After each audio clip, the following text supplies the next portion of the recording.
We just passed a $1 trillion infrastructure bill. The presiding officer, Senator Sinema from Arizona, was one of the architects of the bill. Congratulations. I voted for it because it made sense to me.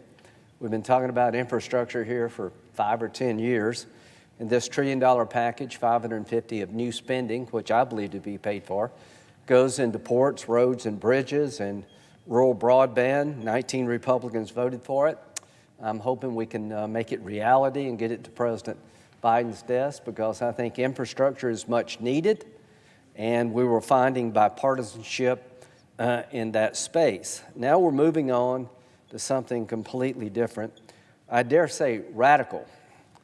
Right after the majority was seized by the Democratic Party, you pushed through a $1.9 trillion package. It had a lot to talk about COVID, but most of it wasn't related to COVID as we know it, after we'd worked together on $4 trillion of spending.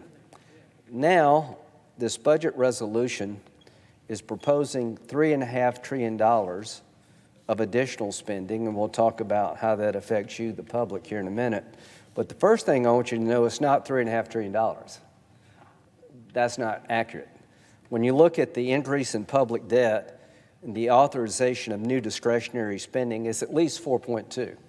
So it's not $3.5 trillion, it's over $4 trillion.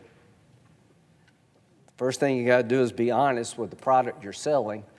This will cost well over $4 trillion if fully implemented.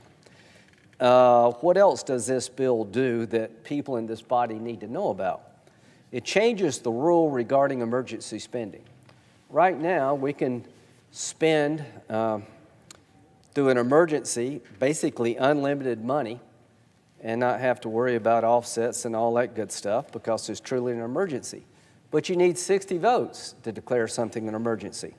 This budget resolution will change that rule so that a simple majority of senators can determine anything they would like to be an emergency and spend without any accountability. I think that's a bad idea for the body, because anything you could do, we can do, and it really is an assault on the idea of minority rights. I think it's the biggest blow to the institution yet. It's buried in this bill, but it eliminates the 60-vote requirement to declare items emergency spending, replacing it with a simple majority, allowing a majority, a single party, to spend without restriction in the name of emergency.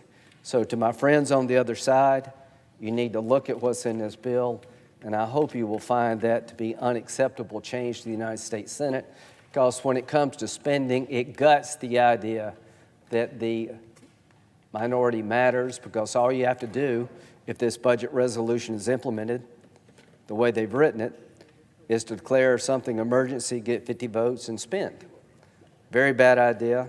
We're going to try to change that, and we hope we can find some bipartisan support.